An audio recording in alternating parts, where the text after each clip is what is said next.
자, 오늘 사무엘하는 우리가 1년 전에 사무엘하를 1장부터서 차근차근 한 장씩 보았기 때문에 모르는 내용이 아니죠. 이미 우리가 살폈고 조금만 보았습니다. 그리고 오늘 예수님의 족보 이야기, 거기에 짤막한 한 귀절에 등장하고 있는 우리 여인들을 지금 우리가 보고 있습니다.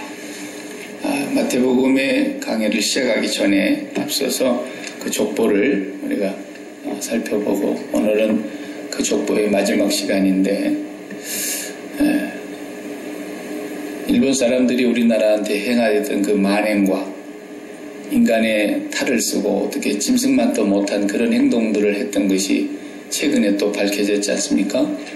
그래, 세계의 일본 사람들의 그 흉악한 짐승만도 못한 그런 모습들이 막 비춰지니까 일본이 얼마나 괴롭겠습니까? 입장을 바꿔놓고 생각해보면.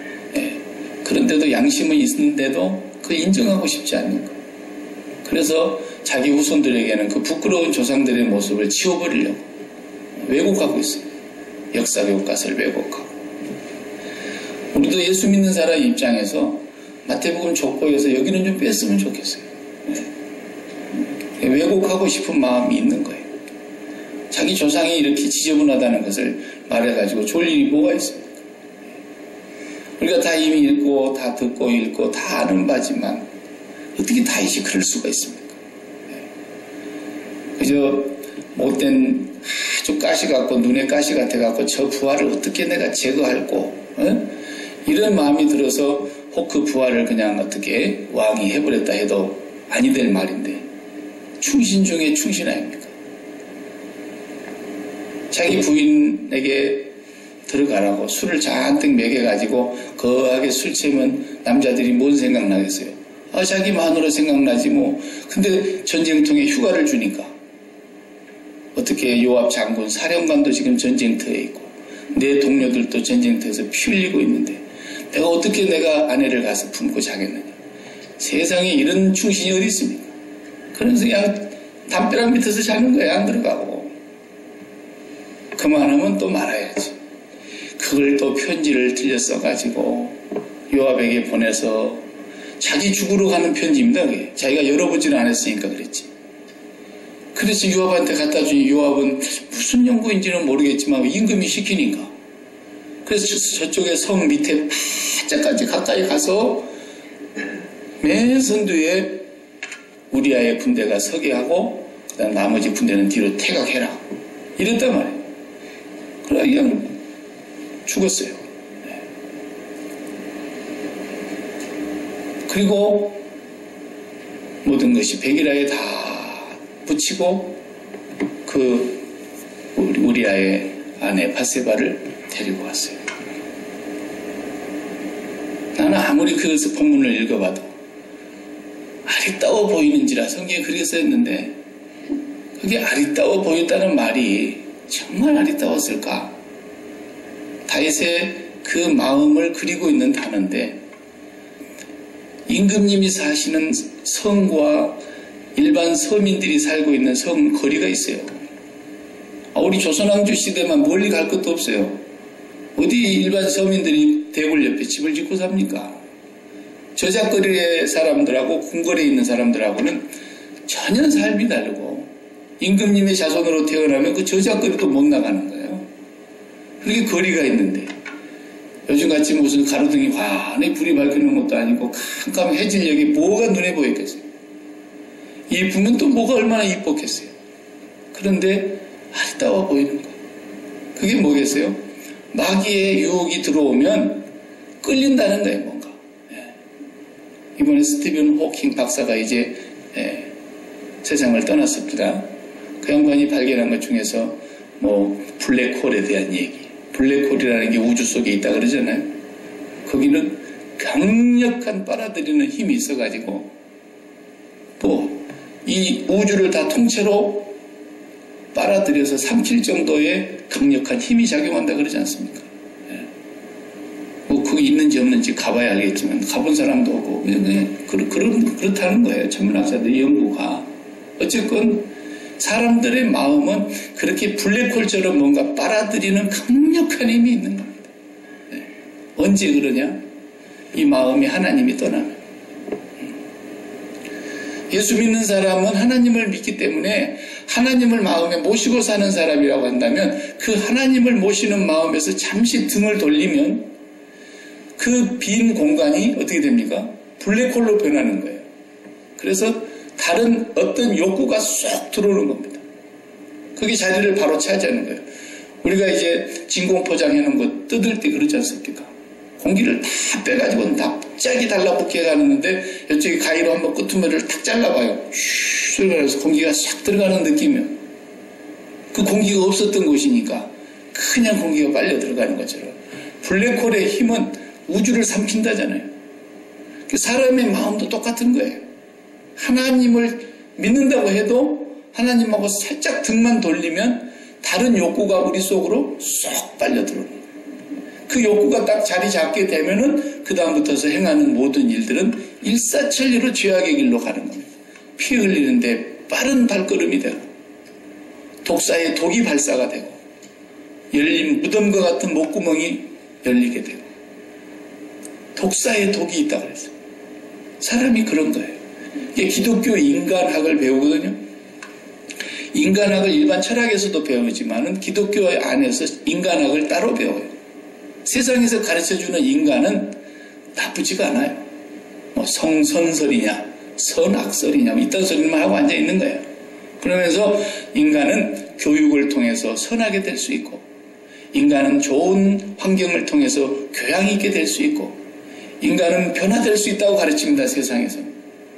뭘로? 좋은 환경에 좋은 교육에. 그래서 맹모삼천지교라는 그런 얘기도 나온 거 아닙니까? 네?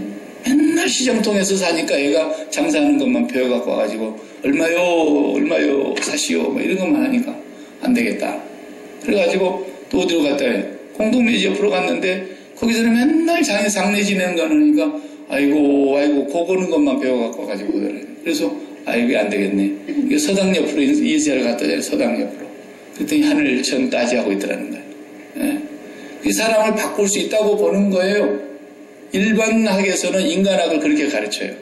그래서 휴머니즘을 얘기하고 인간은 그 좋은 양질의 음식을 먹으면 몸이 건강해지는 것처럼 좋은 교육을 받으면 사람이 훌륭한 사람이 되고 변화되는 사람이 되고 이게 세상이 말하는 인간학입니다. 철학에서 얘기하는 거예요.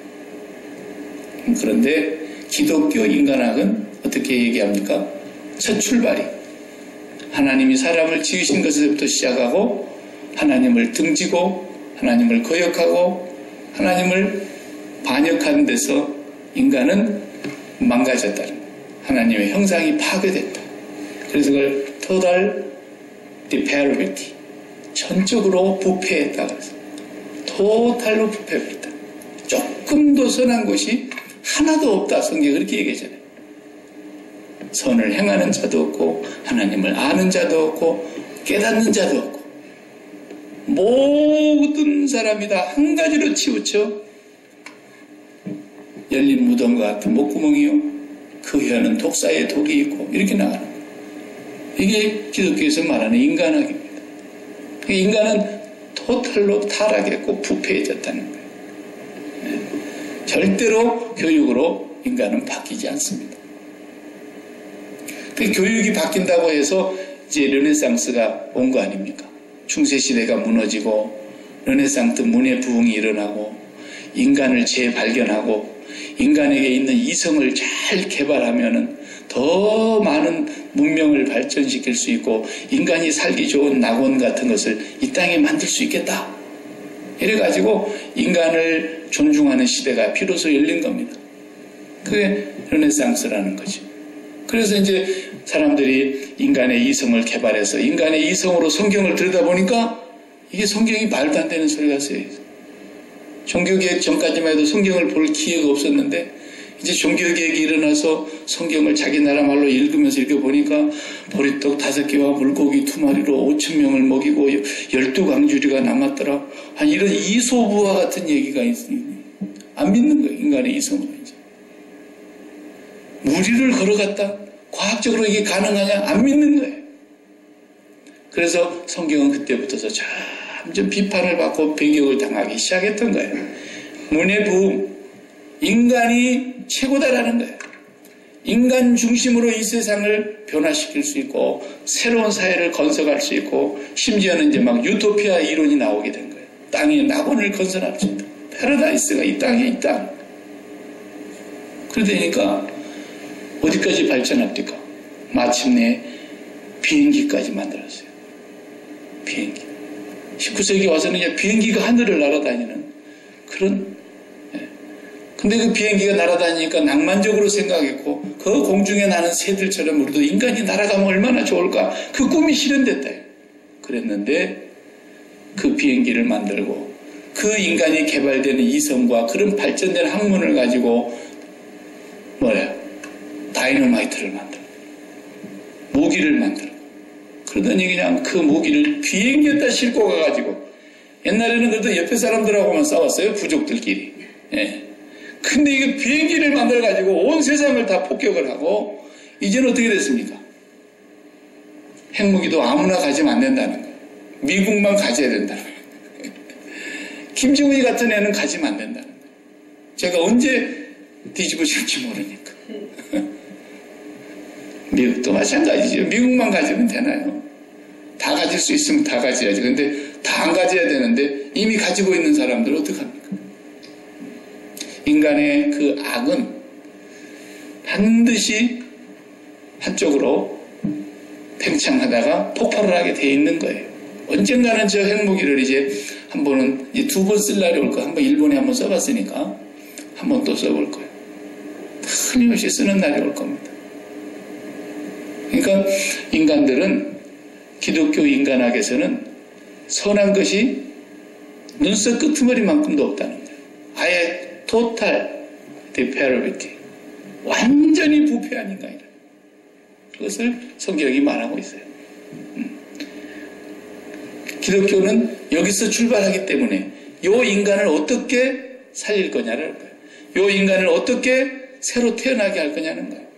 이 인간을 어떻게 하나님이 다시 그 형상을 닮은 하나님의 거룩한 형상으로 다시 회복시킬 거냐는 거예요.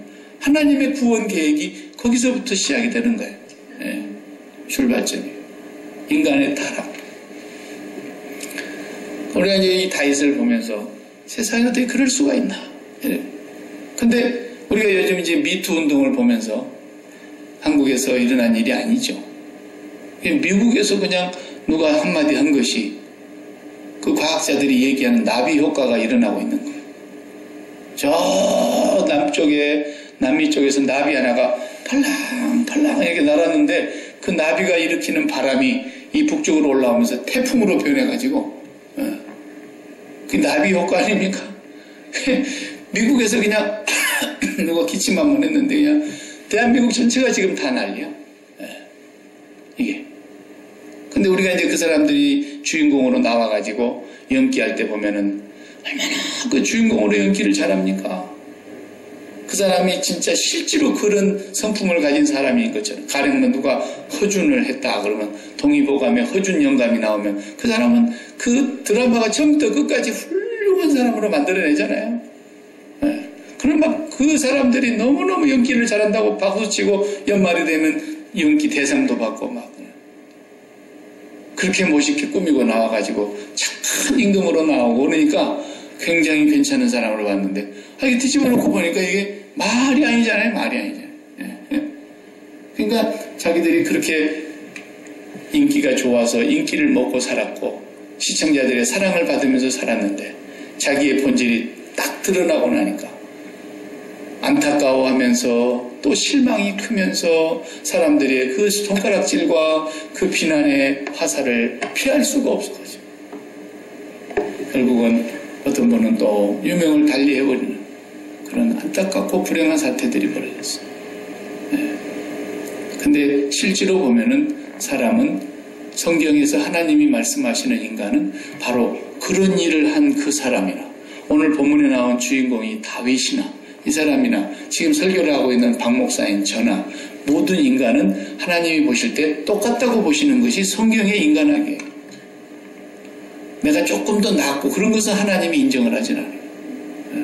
그러니까 자기가 조금 나은 줄 알고 누구에 대해서 이렇게 얘기하고 그럴 때는 벌써 이미 하나님께서 니나 잘하세요. 그러고 계세요. 저 위에서.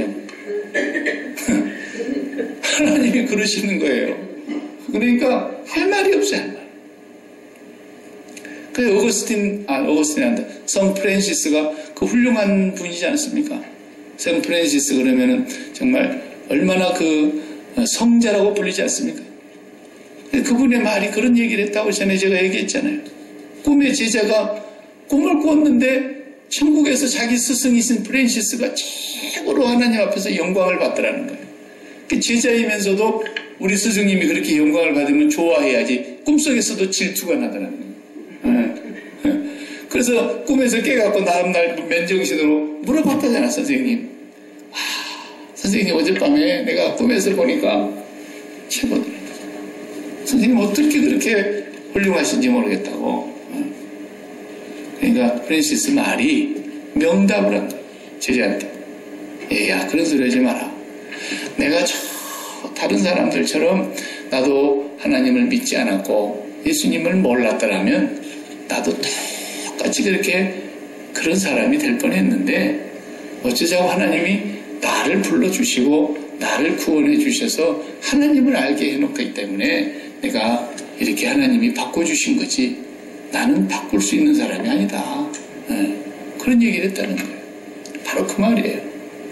우리가 미국에 살고 있기 때문에 굉장히 수준 높은 삶을 살고 있는 줄로 우리가 착각하고 있는 거예요. 아닙니다. 미국이라는 사회가 너무 인권이 강하다 보니까 그리고 사회의 모든 질서와 규범이 너무너무 철저하다 보니까 우리는 함부로 행동했다가 큰일 나요. 그래서 못하고 있는 거예요, 지금. 세금을 용하게 잘 빠져나갈 수 있는 길만 있다면 세금 많이 낼 사람 누가 있겠어요? 대부분 세금 적게 내죠. 안 내고, 안 낼 수만 있으면 안 내고 싶은 거지. 예. 미국이라는 사회가 너무너무 철두철미하게 법을 만들어 놓고 있고 이 사회 규범이 성숙해 있기 때문에 우리가 함부로 행동을 할 수 없게 돼 있어요. 행동하면 바로 거기에 대한 대가를 지불해야 되고 조금만 더 깊이 들어가면 바로 우리가 제일로 가는 거예요. 그런 사회에 살고 있기 때문에 우리가 수준이 높은 인간으로 우리가 스스로 평가를 하는 거지 우리를 저 아프리카에 데려다 놔봐요. 그리고 먹을 것이 없어가지고 쓰레기 봉지나 뒤져야 되면서 사는 그런 환경 속에 우리가 태어났었다고 한번 생각해봐요. 똑같습니다. 똑같습니다. 아프리카 애들이 사람을 어떻게 죽인지 아세요? 13살, 14살, 15살 이런 애들이 지금 전쟁하고 있잖아요. 걔네들이 무기를 들고요. 포로를 잡아가지고 무슨 게임 뭔지 아세요? 포로를 잡아가지고 게임을 해요. 게임을. 옆으로 세워놓고 저 목적지까지 누가 빨리 가는가 뒤에서 칼로 찌르고 총으로 때리면서 개머리판으로 막 짓이기면서 자기가 정한 사람이 빨리 가야 이 노름이에요. 노름. 돈 거는 거예요. 말을 달리게 하는 게 아니라 사람을 그렇게 기어가게 하는데 기어가게. 누가 빨리 기어가는 거예요. 그런데 더 잔인하고 더 끔찍한 건요. 무슨 실험을 하는지 아세요? 걔네들이 칼을 들고 사람이 기어가는데 목을 치는 거예요.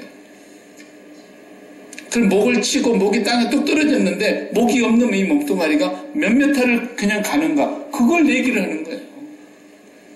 이게 지금 21세기에 이 아프리카에서 일어나고 있는 일이에요. 사람을 잡아서 그렇게 하는 거예요. 미군도 잡히면 그렇게 해요. 그렇게 잔인할 수가 없어요. 사람이. 몇 살짜리들? 13살, 14살, 15살짜리 소년병들이. 그런데 성경이 말하는 인간학은 우리가 그런 환경에서 태어났으면 우리도 그런 죄성이 있다는 거예요. 우리 속에. 그게 어떻게 우리는 억눌려 있느냐? 미국이라고 하는 나라에 사니까 억눌려 있는 거예요. 그것이 발휘를 못하는 거예요. 그거 발휘해갖고 어떻게 살겠어요? 그걸 발휘하는 사람들은 저 깽단들은 발휘하고 살아요. 그냥 쏴죽이잖아요. 닥치는 대로. 자기들하고 이해관계만 얽히면 쏴 죽이는 거예요. 이게 인간입니다. 이게 인간이에요. 오늘도 우리가 다윗을 보지만 다윗의 이야기가 정말 좀 왜곡되게 빼버렸으면 좋겠었는데 이걸 딱 거기다 기록하면서 예수님의 별명이 누굽니까? 다윗의 자손이요, 다윗의 자손 이런단 말이에요. 예수님은 다윗이 누군데? 다윗이 이런 사람이라고 족보에 기록하고 있어요. 그 아버지는 또 이새는 누구에게서 다윗을 낳고 그래야 되는데 다윗의 어머니는 없어요. 성경에 누군지를 알 수가 없어요. 그 훌륭한 아브라함의 어머니 이름도 좀 넣어놓지. 그 훌륭한 사람들의 이름은 한 명도 없고 어떻게 이렇게 오벳은 이새를 낳고 이새는 다윗을 낳고 다윗은 우리아의 아내게 왜 우리아를 거기다 집어넣습니까? 다윗은 그냥 솔로몬을 낳고 이러면 되죠. 그런데 우리아의 아내가 왜 들어갑니까 거기? 박일규가 용미에게서 찬송이를 낳고 이러면 딱 정확한 거예요. 이건 족보에 나오는 얘기니까. 그런데 박일규가 아목의 여자에게서 뭘 낳고 이런 얘기 아닙니까 지금? 성경이 이렇게 어떻게 이걸 기록하냐는 거예요. 그리고 다시 어떻게 그럴 수가 있냐는 거예요.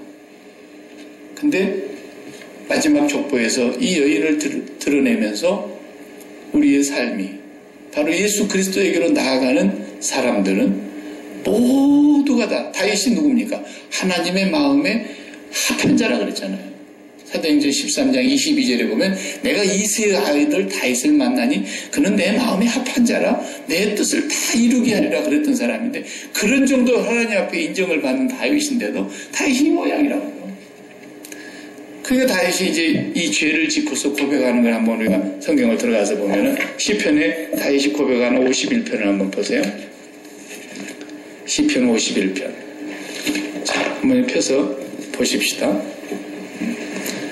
요 얘기는 뭐 다윗이 나중에 다 들통난 뒤에 이제 하나님 앞에서 고백하면서 기록한 시가 되겠죠. 51편에 표제어가 붙어있죠. 다윗의 시, 그 다음에 인도자를 따라 부르는 노래. 인도자를 따라서 부르는 노래가 됐어요. 이 다윗이 고백한 이 시가 찬송가란 말이에요. 찬송가, 히브리 찬송가 가사예요. 근데 무슨 가사입니까 이게? 다윗이 밧세바와 동침한 후에 선지자 나단이 그에게 왔을 때 왕의 자리에서 거꾸러지고 엎드러져서 하나님 앞에 통에 잡아가던 그 내용이 찬송가 가사가 돼가지고 우리식으로 말하자면 세상에서 방황할 때 나 주님을 몰랐네. 우리 장 목사님은 그 찬송 부르면서 그냥 1절에서 4절까지 한 번도 불러본 적이 없잖아요. 너무나 많이 눈물이 쏟아져서. 그런 찬양인 것처럼 이 51장이 하나님 앞에 참회의 시예요. 다윗이 참회하고 눈물을 얼마나 많이 흘렸던지 침상에 요를 다 적셨다 그랬잖아요. 거기 보세요. 하나님이여 주의 인자를 따라 내게 은혜를 베푸시며 주의 많은 긍휼을 따라 내 죄악을 지워주소서. 그 고통 속에서 이 고백을 했어요. 나의 죄악을 맑게 씻으시며 나의 죄를 깨끗이 제하소서. 무릇 나는 내 죄가를 아오니 내 죄가 항상 내 앞에 있나이다. 내가 주께만 범죄하여 주의 목전에 악을 행하여 싸우니. 이거 참 사절이 굉장히 중요한 얘기가 또 있어요. 아니 왜 주께만 죄를 지었어요? 우리아에게도 죄를 지었고 우리아의 아내 밧세바에게도 죄를 지었고 백성들 모든 사람들 앞에서 이명박 대통령이 죄송합니다. 이 어려운 때에 국민들에게 내가 죄송합니다. 대통령도 그러잖아요. 국민들한테 죄를 지은 거 아닙니까? 개소신뢰들 앞에 죄를 지은 거 아닙니까? 자기를 믿고 대통령 뽑아준 사람들 앞에 죄 지은 거 아닙니까? 근데 다시 그렇게 얘기를 안 하는 거예요. 이게 뻔뻔해서 그런 겁니까? 도덕관념이 없어서 그런 겁니까? 윤리의식이 무너져서 그런 겁니까? 왜 그럴까요? 내가 주께만 범죄했다는 거예요. 이 고백이 굉장히 중요한 거예요. 네. 이것 때문에 뭐 영화도 나오고 그래가지고 요즘만 기독교는 하나님한테만 가서 용서받으면 사람한테는 용서 안 받아도 된다. 그 비난의 화살을 보내고 그러는데 성경적으로는 그게 맞아요. 사람은 사람에게 죄를 지을 수가 없어요. 성경에서 보면. 하나님이 심판대 앞에 딱 서봐요. 하나님이 심판대 앞에 딱 서면요. 사람한테 죄 지은 것 때문에 지옥 가는 게 아닙니다. 무슨 얘기인지 아세요? 하나님 앞에서 하나님께 죄를 지어서 멸망의 길로 가는 거예요. 다시 말하면 내가 죄를 사람한테 지었는데 그 사람한테 가서 100번 사죄하고 온 국민 앞에 가서 100배 사죄하고 그래도 부족해서 감옥에 가서 10년 동안 내가 징역살이를 하고 왔다 해도 하나님 앞에서 죄는 안 씻어집니다. 죄는 하나님께만 짓는 거예요. 사람한테 아무리 가서 용서를 빌어도 죄는 안 없어집니다. 다윗이 그걸 고백하고 있는 거예요. 우리아를 무시하고 우리아를 죽인 죄를 얘기하지 않고 뻔뻔스럽게 그런 얘기가 아니에요. 지금 내가 죽게 범죄하였습니다. 내가 죽게 범죄하였습니다. 이 말이 제일 우리 기독교인들이 깊이 이해해야 될 4절의 말씀인 거예요. 여러분들이 지은 죄, 제가 지은 죄 다 먼저 주님께 지은 죄예요. 그 말은 무슨 말입니까? 내가 주님을 등 돌린 거예요. 내가 주님을 잠깐 등을 돌리고 주님이 안 보는 줄 알고 안 보는 것이 아니잖아요. 주님이 안 보는 것이 아닌데 주님이 안 보는 것처럼 우리가 살아버린 거예요. 그냥. 그래서 그 주님께 지은 죄 때문에 나하고 주님 사이에 고래 싸움이 터져가지고 새우가 등이 터지는 거예요. 네. 죄는 나하고 하나님 사이의 문제입니다. 사람 사이의 문제가 아니에요. 우리가 사람 앞에 얼마나 많은 죄를 짓고 삽니까? 살인, 강도, 수많은 사람들이 사람의 목숨을 파리 목숨처럼 죽인 사람도 있었습니다. 그런 사람도 하나님 앞에 용서를 받으니까 어떻게 됩니까? 구원받았지 않습니까? 예수님 십자가 옆에 달린 강도도 그랬지 않습니까? 죄는 하나님과의 관계예요. 다윗이 그걸 철저하게 깨닫고 고백합니다. 지금 내가 죽게만 범죄했습니다. 그럼 내가 죽인 저 사람 어떡하고? 내가 죽인 사람 저 사람 어떡하고? 그건 하나님이 해결하실 일이에요. 다윗은 죽게 범죄한 거예요. 죽게 범죄. 그래서 여러분들 경험해보세요. 우리가 죄를 지었을 때를 한번 돌아가서 경험을 해봐요. 언제 죄 짓습니까? 우리가 죄인이기 때문에 너무 긴장하지 말고 들으세요. 죄 안 지은 것처럼 우리가 그럴 수가 있어요? 죄 지었잖아요. 언제 죄 지어요? 죄는 존재의 순서를 잃어버렸을 때 죄를 짓는 거예요. 철학적으로 얘기하면 이렇게 어렵게 말을 하는 건데 존재의 순서를 잃어버렸을 때 공부하는 사람들은 맨날 이렇게 쉬운 말을 어렵게 만들어갖고 돈 벌어먹고 사는 거예요. 그게 뭐냐 하면 제일 먼저 계신 분부터서 생각하고 살면 괜찮은데 제일 먼저 계신 분을 잊어버렸다는 거예요. 그래서 죄 짓는 거예요. 무슨 상황이 됐든지 간에 하나님이 모르시는 상황이 있어가지고 천국에서 야 뉴스 좀 들어봐라 천사에게 지시를 내리니까 하나님의 천사가 뉴스를 딱 들어보니까 깜짝 놀랄 일이 벌어졌어. 하나님이 그런 일이 있겠어요? 우리는 뉴스가 있죠. 왜냐하면 날마다 새로운 일이 뭔가 있는 것으로 생각하니까. 근데 하나님은 뉴스거리가 아무것도 없어요. 하나님은 다 아십니다. 다 보고 계십니다. 아니 계신 곳이 없고 그분의 주권과 영역이 미치지 않는 곳이 없는데 우리가 그 영역에서 하나님이 존재의 일본 아닙니까? 나는 스스로 계신 분이다. 하나님을 만든 분이 있어요? 없어요. 스스로 계신 분. 그러니까 존재의 순서를 먼저 생각해야 된다는 거예요. 예수 믿는다는 게 그거예요. 하나님 믿는다는 게 그거예요. 어디에 가 있든지. 다윗이 딱 골리앗을 보는 순간 아니 저게 우리 하나님을 못 오게 저는 할례 받지 못한 것이 존재의 순서를 먼저 생각한 거예요. 하나님이 계시고 내가 있고 저것은 할례도 못 받은 그런 자식인데 오늘 네가 하나님 계신 걸 내가 보여줄게 이렇게 된 거예요. 근데 만군의 여호와라고 다 고백하고 사울도 그렇게 믿고 사울의 군대 장관도 그렇게 믿고 다 그렇게 고백을 했지만 존재를 잃어버리잖아요. 하나님이 계신다는 걸 잃어버리니까 벌벌 떠는 거예요. 다 이렇게 되는 거예요. 하나님 잠깐만 좀 안 보고 계세요. 하나님 조금만 눈 감아주세요. 그럴 수는 없는 거 아닙니까? 그러니까 똑같은 일이 벌어졌어요. 요셉이 보디발의 아내가 자기한테 와가지고 얼마나 이쁘게 갖고 왔겠어요. 그리고 보디발 장군의 마누라인데 보통 이쁘게 했지 않아요. 옷도 아마 내가 볼 때는 잠자리 날개 같은 걸 입었을 것 같아요. 네. 그래가지고 그냥 그 혈기왕성하고 정욕이 넘치는 그런 요셉을 와서 유혹할 때 그 깨지지 해갖고 왔겠어요. 그런데 요셉이 뭐라 그래요? 내가 어떻게 하나님 앞에서 득지할 수 있겠습니까? 존재의 순서를 먼저 생각한 거예요. 하나님을. 그러니까 우리 마음속에서 하나님이 싹 빠져나가면, 그리고 내가 하나님을 딱 등 돌리면 뭐가 들어옵니까? 그 진공된 마음에 블랙홀 같은 그런 힘으로 세상이 확 빨려 들어옵니다. 거기에 돈이 한번 싹 빨려 들어와 봐요. 그러면 그 돈이 눈에 꽉 꽂히면, 마음에 딱 꽂히는 순간부터 그대로 일사천리로 밀고 갑니다. 다윗이 그러잖아요. 다윗이 딱 그 여자가 아름다운데, 뭐가 아름답기는 뭐가 아름다워요. 컴컴한 해질녘에 바로 담장 밑에 이웃집이 아니고 저 멀리 있는 집인데 그게 뭐 제대로 보이겠습니까? 거기도 더 놀라운 것은 부정을 깨끗이 씻고 있는 목욕하는 여인. 그 부정이 뭡니까? 월경이 끝난 거예요, 이제. 그래서 이제 몸을 씻는 거예요. 그래야 하나님 앞에 정결하다고 하기 때문에 반드시 그것은 하게 되어 있잖아요, 율법에. 그러면 이제 3일 지나서 몸을 씻으니 임신기간이 아니요. 여러분 저 더 잘 알잖아요. 가임기간이 아니에요. 그러니까 둘이 그냥 패전을 불렀겠죠. 됐다.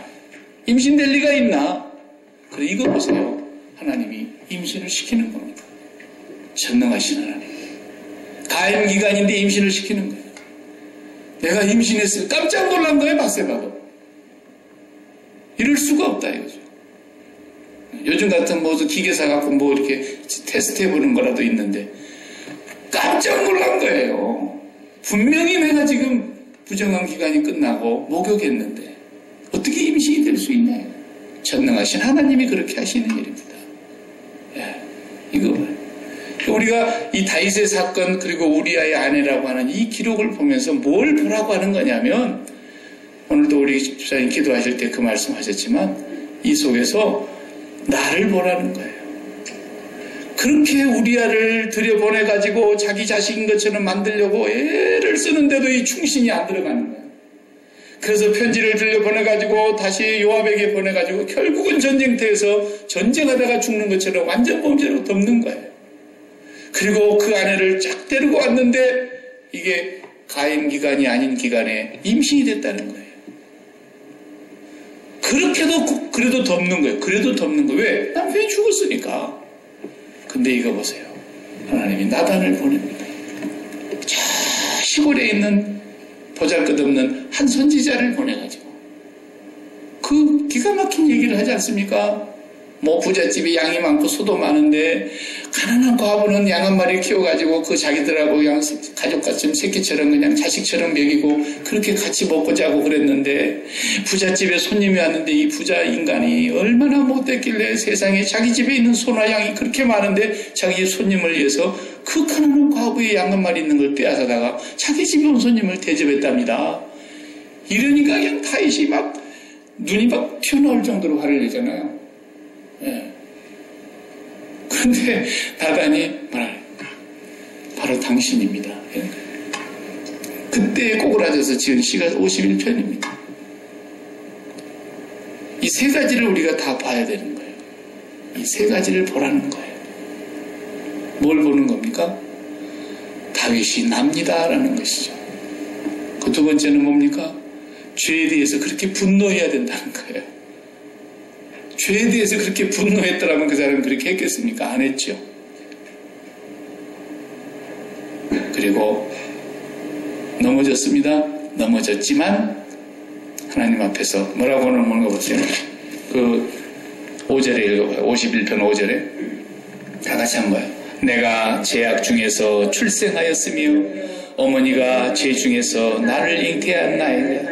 어머니가 어떤 외간 남자한테 가서 나를 낳아갖고 왔다는 얘기가 아니고 어머니도 죄 중에서 태어난 죄의 뿌리고 어머니에게서 태어난 나도 그 죄를 갖고 태어난 죄덩어리고 우리는 죄덩어리입니다. 그렇게 고백하고 있는 거예요. 그러면서 씻어달라는 거예요. 씻어달라는 거예요.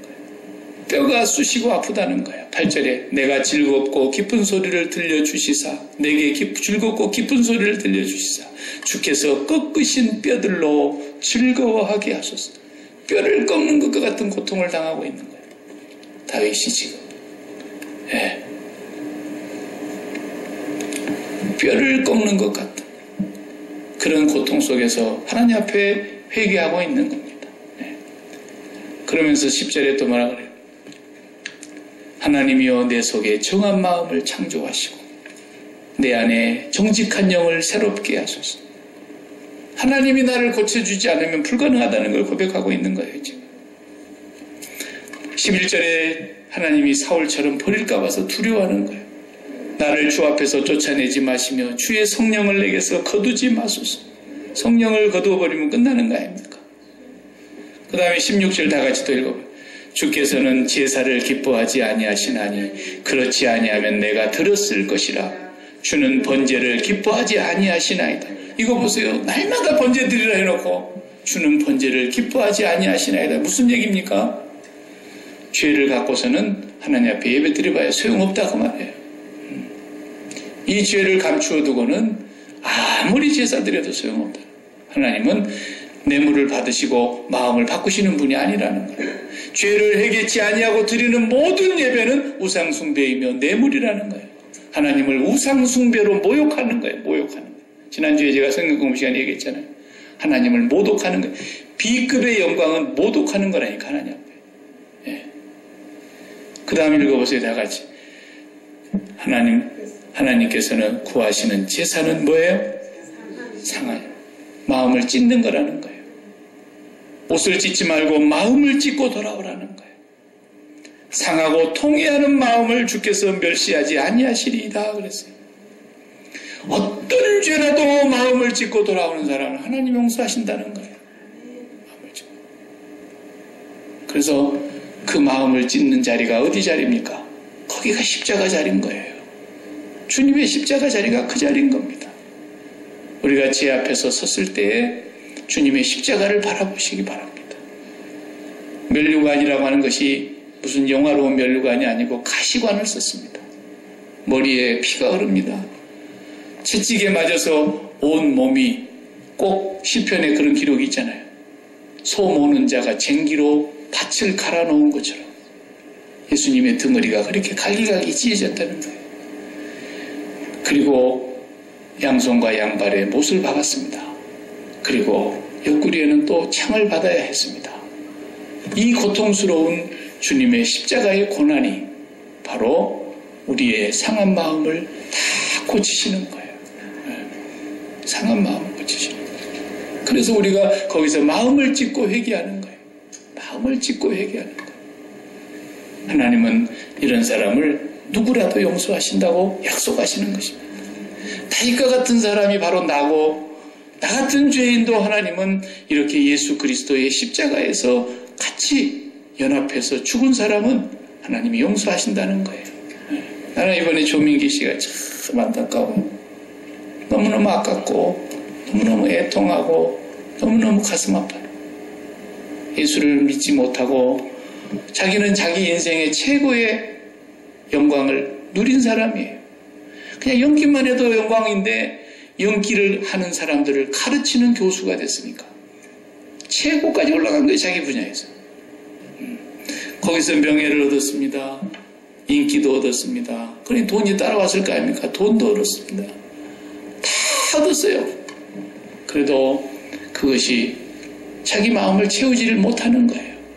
만족스럽지가 않는 거예요. 그러니까 딴 마음이 생기는 거죠. 계속해서. 결국은 자기의 죄가 다 드러나는 순간에 지금까지 자기가 생명처럼 여겼던 것이 뭐예요? 명예. 자기를 기쁘게 해주고 자기를 행복하게 해주고 자기의 삶을 안정되게 해주고 자기 가정을 보장해 주었던 그 모든 것들이 드러나는 순간에 다 무너지고 깨져버리니까 이제부터 살아도 사는 것이 아니었던 거죠. 그 사람의 생명은 그거였던 거예요. 그래서 그것을 생명처럼 여겼는데 그것이 무너지고 나니까 이것은 살 수가 없는 거예요. 숨통이 막혀서. 그래서 결국은 그렇게까지 간 거죠. 만약에 우리도 하나님을 알지 못하고 예수님을 알지 못했다고 한다면 우리의 생명이 뭐겠어요? 우리도 똑같아요. 우리도 그 사람의 입장에 갔으면요, 우리도 교수 될 수 있었을 것이고, 우리도 그 사람의 입장에 갔으면요, 인기를 얻었을 것이고, 우리도 그 사람의 입장에 갔으면은 아름다운 가정을 이루면서 마음껏 행복하게 살았을 거라고요. 그것이 전부라는 거죠. 그러나 예수님을 모시지 아니하면은 우리 마음은 절대로 채워지지 않는다는 사실. 하나님 맞춤 서비스. 예? 우리 마음은 하나님만 들어와야지 딱 맞지 절대로 채워지지 않는 거예요. 예. 한 나라의 대통령이 되면 모든 공직을 다 벗지 않습니까? 공직을 갖고 들어갑니까? 청와대 들어갈 때. 대통령만한 자리가 없다는 거예요. 땅에서 지존이라는 거예요. 모든 걸 다 얻었어요. 그것으로 그가 하나님께 감사했어야 되는 거예요. 하나님, 나 같은 길거리에서 군밤이나 팔고 뻥튀기 장사나 하고 이러던 사람이 세계에서 이름을 대면 알만한 회사의 회장까지 되고 그리고 세계에서 존경받는 대통령이 되고 내 같은 죄인이 이렇게까지 해주신 건 너무너무 감사합니다. 거기서 끝났어야 되는 거예요. 그분이 진짜 장로였기 때문에. 그런데 안 되잖아요. 그래도 우리는 그를 손가락질할 수가 없어요. 왜? 박일기도 정치를 목사 안 하고 처음부터 그렇게 해갖고 지금 대통령 됐다 그러면 나도 예외가 아니기 때문에. 네. 누가 거기서 큰 소리를 치겠어요? 똑같아요. 아무리 안 받으려고 해도 그냥 놓고 간다니까요. 아무리 물리쳐도 안 돼요. 네. 그게 그 자리인 거예요. 문재인 대통령은 안 잡혀 들어갔습니까? 안 들키면 안 잡혀 들어가겠죠. 그러나 그 사람은 깨끗할 것 같습니까? 아닙니다. 똑같습니다. 조금 덜 먹으려는 건 모르겠어요. 너 앞에서 많이들 먹어갖고 이제 많이 안 갖다 주니까. 안 잡힐 뿐입니다. 인간은 다 똑같습니다. 내게 이로울 일이 생기고 이해관계가 딱 해봐요. 가만히 있는데 우리 집으로 또르르 흘러오는 게 돈이. 근데 아무도 주인이 없대. 그럼 경찰서 갖다 줘야 되겠는데 그냥 안 갖다 주고 갖고 싶은 마음이 인간인 거예요. 에? 그런 환경에 안 들어가 봤기 때문에 우리가 모르는 거예요. 밥 세 끼를 내리 굶어봐요. 양반이 무슨 소용이 있습니까? 아무 소용이 없습니다. 그냥 담장 넘는 거예요. 양반 체면에 먹을 것이 있는데 그걸 안 먹고 가요? 똑같습니다. 다윗을 통해서 우리에게 그걸 보여주시는 겁니다. 성군 다윗이라고 하며 하나님의 마음에 가장 합당하며 예수님의 별명은 다윗의 자손이에요. 다윗의 자손. 아이고, 예수님이 야 창피하다. 다윗 이름은 좀 빼고 그냥 차라리 솔로몬의 자손이라 그래라. 에? 아니면 그냥 뭐 좀 다른 사람 이름을 붙여갖고 자손이라 그러든지. 왜 하필이면 다윗의 자손이냐? 그럴 정도로 다윗이 부끄럽고 추하고 인간적인 냄새가 나는 사람이지만 이런 다윗도 하나님 앞에 꼬라지니까 하나님 나를 용서해 주십시오. 하나님 용서해 주시오. 하나님 용서해 주시오. 우리가 그래서 용서받은 겁니다. 지금 우리도 푸지기수로 사람 죽였고 우리는 예수를 믿었기 때문에 이제 안 그래야 되잖아요. 그죠? 예수를 안 믿는 사람이니까 그런다 치더라도 우리는 예수를 믿었으니까 그러지 말아야 되잖아요. 그런데 우리는 안 그럽니까? 우리는 천인공노할 사람들이에요. 아프리카에 안 태어났으니까 우리는 그러지 말아야 되는데 똑같아요. 똑같아요. 그래서 하나님은 오늘 저와 여러분에게 베풀어 주신 사랑이 바로 이렇게 다윗에게 베풀어 주신 사랑이라는 것을 예수님을 통해서 다윗의 자손이요 그러면서 예수님은 우리로 말미암아 당신을 일컫는 데에서 부끄러워하지 아니하셨다 그랬잖아요. 그래서 인자가 올 때에 주님을 부끄러워하는 자는 주님도 우리를 부끄러워할 거라 그러잖아요. 나는 이 복음을 부끄러워하지 아니하노니 이 복음은 모든 믿는 자에게 구원을 주시는 하나님의 능력이다. 예수 그리스도의 복음을 그렇게 소개하고 있지 않습니까? 저와 여러분이 하나님 앞에서 이렇게 다윗처럼 아니 저 아프리카에 태어나서 하나님을 모르고 살아가면서 저게 죄인 줄도 모르고 저것을 흥미거리로 생각하면서 살아가는 사람들처럼 그들이나 우리나 한 가지로 다 악에 치우쳐 동일한 죄인인데 하나님은 나를 용서하시고 하나님은 나를 찾아오시고 하나님께서 우리를 자녀 삼아 주셨다는 이 사실 앞에 우리는 한순간도 원망하면 안 돼. 원망하는 사람이나 아까 제가 얘기했던 13살짜리 4살짜리가 사람 목을 뚝뚝 치면서 목 떨어진 뒤에 얼만큼 가는가 그 내기하는 애들이나 하나님의 사랑과 은혜를 십자가의 구속의 은혜를 입고 감사치 못하고 원망하는 사람이나 똑같습니다. 하나님 보시면 똑같이 취급하십니다. 이걸 아셔야 돼요. 우리 입에서 원망하는 말이 한마디만 나와도 우리는 똑같은 자들이라는 것을 인정하셔야 될 것입니다. 그걸 인정한 사람만이 예수님을 바르게 만날 수 있는 것입니다. 이렇게 살면 다툴 일도 없고요. 얼굴 붉힐 일도 없고요. 싸울 일이 없어요. 내가 그렇게 못된 사람입니다 생각하는 사람은요. 부부간에 다툴 일이 없어요. 사실입니다. 교회 안에요. 절대로 다툴 일이 없어요. 그걸 바르게 알아봐요. 다툴 일이 없어요. 정말로 다툴 수가 없어요. 내가 얼마나 나쁜 사람이라는 걸 알면 다툴 수가 없어요. 세상에 나보다 낫고 다 나보다 훌륭하고 세상에 나 같은 죄인은 없어. 이렇게 생각하고 살아가는 교회가 왜 다투겠어요? 내가 지금까지 목회를 하면서 36년 동안 38년 동안 지금 오는 길에 다투는 교회를 얼마나 많이 봤겠어요? 이상하게 다투는 교회만 가도 여기 빼고 그렇게 다투는 교회. 나 어젯밤에 우리 아이하고 얘기하면서 그런 얘기 좀 하다 보니까 뭔 얘기가 나와가지고 아빠가 지나온 38년 동안의 길을 애기한테 얘기를 했어요. 간단한 문제가 생겨가지고 목사들이 목회를 못하고 그냥 그만두고 나가고 더러워서 못하겠다고 또 나간 교회 내가 또 뒤처리 가서 하고 7년 동안 싸운 교회 가서 또 내가 또 뒤처리 하면서 재판 다 그거 해결하고 나는 어떻게 꼭 그런 데만 하나님이 보내시는지 모르겠다 그랬어요. 근데 전부 보면요 잘난 사람들만 싸우더라고요. 내가 밴쿠버에서 7년 동안 싸우는 교회에 있어봤잖아요. 밴쿠버에서 이민 온 사람들 그런데 제일 훌륭한 사람들은 모인 교회입니다. 한 500명 모인 교회. 이러면 내가 될 수가 없어요. 훌륭하신 분들이. 대사로 지내서 은퇴하신 분이 2분 계세요. 군대에서 장군으로 지내신 분다가 예비역으로 예편하신 분이 계시고요. 해병대 사령관 밑에서 이렇게 비서를 지내셨다는 그러는데 그분도 해병대 대령이에요. 그리고 뭐 한국에서 회장님 소리 듣고 사장님 소리 듣는 사람들만 모였어요. 교회가. 네. 물고 오는 사람들도 새 가족이 들어오고 꼭 그런 사람들만 와. 왜? 수준이 그러니까. 근데 캐나다 역사에도 그런 싸움은 없어요. 캐나다 기독교 역사에도 그렇게 싸운 교회는 없어요. 한국 교회사에도 그렇게 싸운 교회는 있을까 모르겠어요. 이민교회사에는 뭐 말할 것도 없고. 나 그렇게 잔인하게 싸우는 사람들 처음 봤어요. 양심이 화인 맞은 사람들이에요. 한 사람도 내 죄입니다 하는 사람이 없어요. 다 저 잘났어요. 그런 교회는 가봐요. 날마다 싸워요. 날마다. 우리는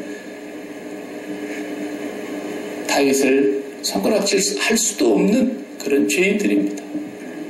우리 주님은 이런 가운데 그 족보에서 태어나셨고 그 족보 안에 있는 사람들을 다 하나님 족보로 받고 싶은 것입니다. 전부 하나님 족보로 바꿔버려요. 네, 이걸 철저하게 우리가 이 족보를 보면서 왜 이 왜곡하고 싶은 이 족보를 이대로 썼을까? 이것을 보라고 하는 것입니다. 기도하십시오. 하나님 감사합니다. 정말 우리의 모습을 제대로 볼 수 있다면 입이 1000개라도 10,000개라도 하나님 앞에 우리가 입을 열 수가 없는 죄인입니다.